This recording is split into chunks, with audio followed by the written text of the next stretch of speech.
This is the attic of our house.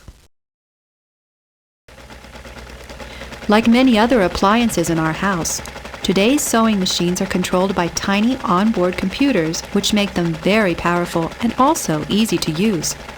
You can set or program any one of dozens of different kinds of stitches, adjust automatically to the different fabric thicknesses, even sew with 2 needles at once.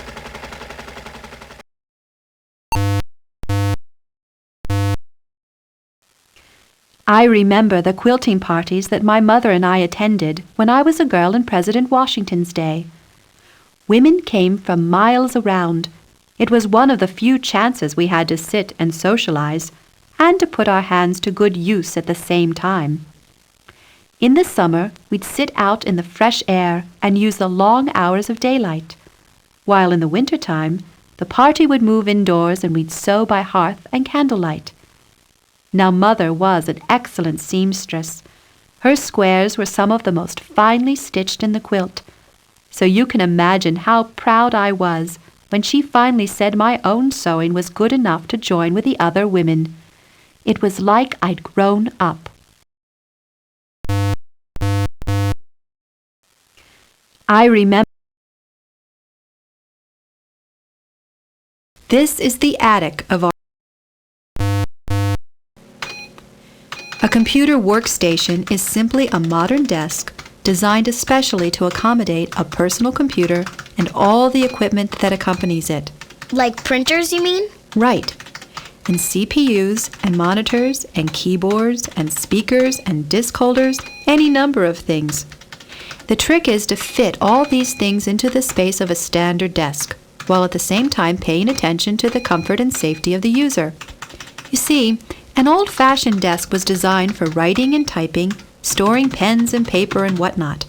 But at a computer-age workstation, work gets done in a far different fashion.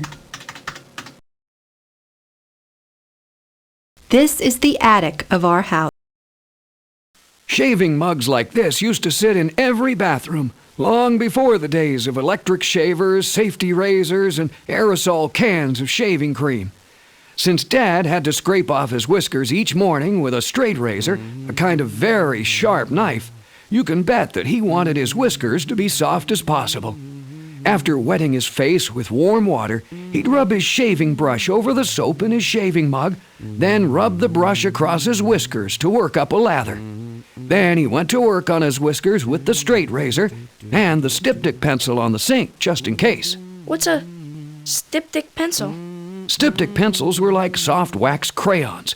If Dad nicked himself with the razor, he'd rub the styptic pencil on the cut to prevent it from bleeding. Because if your face had any cuts or scabs on it, you'd be sure to nick them open again the next morning.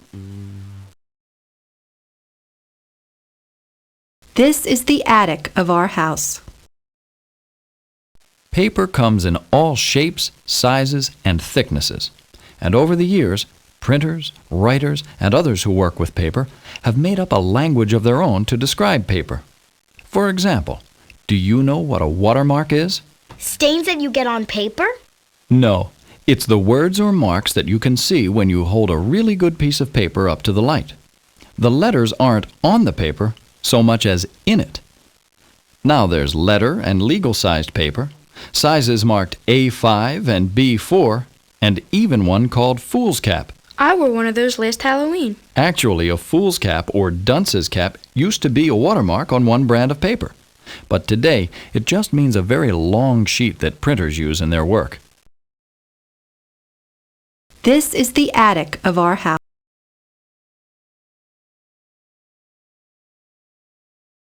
This is the children's bedroom. Girls today wear 2 kinds of clothes, casual and casual. Like the boys, they favor sweatsuits and sneakers, but they're more likely to wear name brands or school logos on their shirts and pants, rather than sports logos.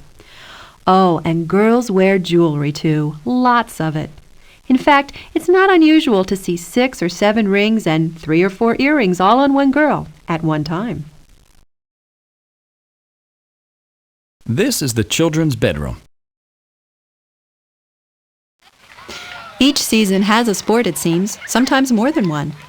In the spring and early summer, we play softball. Later in the summer, it's swimming. On crisp autumn Saturdays, we play soccer. And during the winter, when it's too cold to play outdoors, we play basketball. Most of our team sports are organized and have adult coaches. But we spend a lot of our time just playing on our own, too. Having foot races, riding bikes, playing kick the can or capture the flag with our brothers. Anything that gives us a chance to run around and let off steam.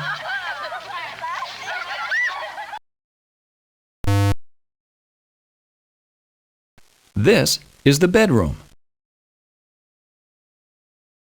The clothing we choose to wear can tell us quite a lot about how we think of ourselves. It's true. Take a look around you. Does your dad wear a shirt and tie around the house? This is the bedroom. This is the bathroom of our house. Every living thing, grass and trees, horses and seahorses, even you and I, constantly changes and grows. Take people, for instance. We breathe in air, drink water, and eat food, which our bodies need to give us the energy to grow and to live our lives. But we also need to get rid of things from our bodies that aren't good for us or that have been used up. And that's why we go to the bathroom. Toilets take our body's wastes and flush them down the drain and away from where we live, either to a sewage treatment plant or deep into the ground where nature changes it back into new soil over a period of time. This is the bathroom of our house. Modern medicines can do wonders. Taken properly, a pill smaller than an M&M can keep an adult man or woman alive for years and years. But if taken by the wrong person, that same pill can cause injury or even death. That's because our bodies are all different. Right. And medicine that's just right for somebody in your family may be very dangerous for the rest. So, how do you tell the difference? That's easy. Only take the medicine that the doctor and your parents say is right for you. And never take any other medicine at all, no matter how good it looks. Deal? Deal. This is the bathroom of our house. What's a bathtub for? For taking baths, of course. Now, wait a minute, that's only part of the answer. Sure, you may have to take a bath every night, or at least every school night, to get clean. But we also take baths for lots of other reasons. Little kids, for example, can spend hours swimming in the tub, playing with boats and balls and toys, and making pretend. Moms and dads take warm baths to relax and dream, showers to wake them up in the mornings, and sometimes just to get away on a 10-minute vacation. And today's bathtubs do more than just hold water. Some shoot out jets of water which massage you with warm water while you sit in the tub. Just the thing for those tired, achy muscles. This is the bathroom of our house.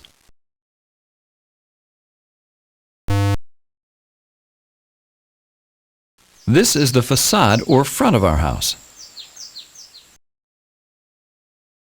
This is the living room. You might call it the family room or den.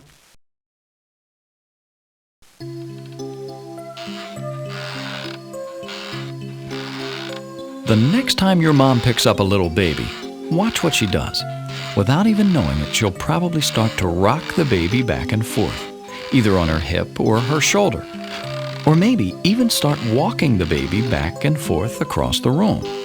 It seems that from the cradle we would all rather move around than be still. So what do? We make chairs that move us around, even when we're sitting in one place. We make chairs to rock us back and forth, to swivel or spin us around, and that recline to the point where we're almost lying down. And that's not all. Some of us buy chairs that we can plug in, either to warm us like an electric blanket or to vibrate or jiggle us around. Why? Because it makes us feel better. It's just the way we're made. This is the Sofas are in-between pieces of furniture, half chair and half bed. They're upholstered so they're nice and soft, and because they're so long, they're great places to stretch out and read or daydream, and just the right size for a Sunday afternoon nap. This is the living room.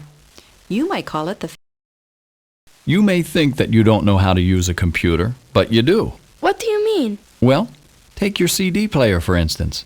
It's actually a computer which uses tiny laser beams to read information from the compact disc and then convert it into music. This digital method produces clean, clear stereo sounds with none of the scratching and hissing noises that we had with old-fashioned records. Is that what makes it stereo? No, to have stereo sound you need at least 2 speakers. Each speaker plays back a different part of the music so it sounds as if the musicians were right there in front of you. Some on your left side and some on your right.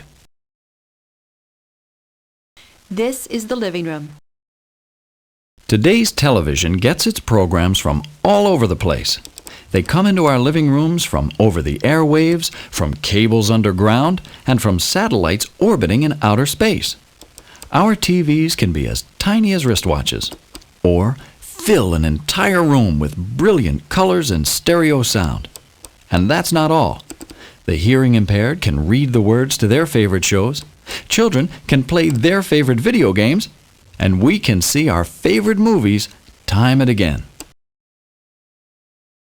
This is the living room.